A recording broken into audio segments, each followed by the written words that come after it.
Right then, we're between two camping weekends because we've been to Bristol Volksvest and we're also going away camping next weekend, so we don't have a lot of time in between it. I think the points have been playing up on this one, but they're only like cheap points just from eBay and condenser.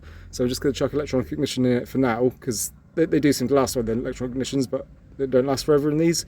So we're going to put one in for now, so it'll be nice and reliable for next week. But we are looking into getting old stock condensers and points and things to keep them running well.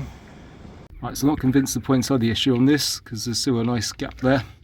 But it's probably more like the condenser's failing, or it could be another fuel issue or something. But say time's a bit short on this. Just wonder if it's going to be quicker to remove the distributor to change it. Might be. Right, so it's just a 13mm headed nut and washer on the back there. Obviously be very careful not to drop the washer inside of the engine. Yeah, just push the washer to the back and this should just lift out now. There we go. And we'll be able to swap in the new points then, but I'm not convinced there's anything wrong with these actually. Looking at it, I might check the gap in them. Right, so remove the condenser. We've just got that screw there. And see there's a screw then on the points and that wire to disconnects. And then we've got to undo that square bung there. Right, so these are out, but bar's just slight pitting in there. Sorry, you can't see very well. Bar of it, a slight pitting in there. I don't see too much wrong with these, so we will be keeping these and might try and put them in the. I've got another electronic ignition distributor that I picked up from somewhere, but the ignition's busted in it, so I might try and put this one in it.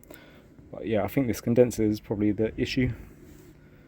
Right, so we just sprayed a bit of contact cleaner in there and cleaned it up. Also cleaned the grease off of the bit there where the metallic ring goes.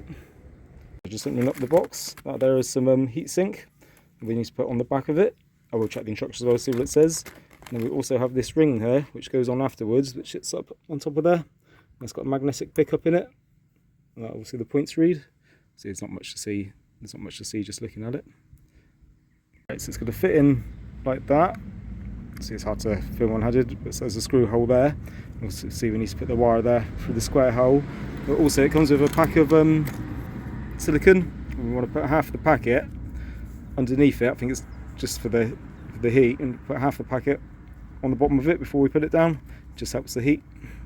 Right, so it's nice and easy and screwed back into position. So we've got the earth wire there. So we can go and put this one on now. Should just push over it. Push it all the way on. It has come with a new rotor arm, but I might just stick my old one back on. See, still alright, and we'll keep that one for when we service it.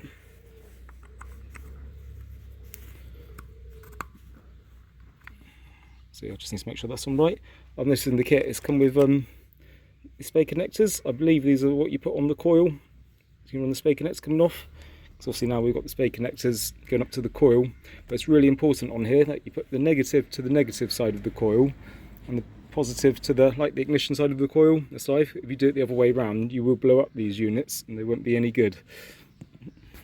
Right, so obviously when you put the distributor in, you'll make sure you get the rotor arm in exactly the right way, else you'll be 180 degrees out. I done that yesterday on the Beetle actually, and I was broken down on the side of the road. Now we just got to go and connect the two wires up. Well, probably before we'll get the 30mm nut back on and washer.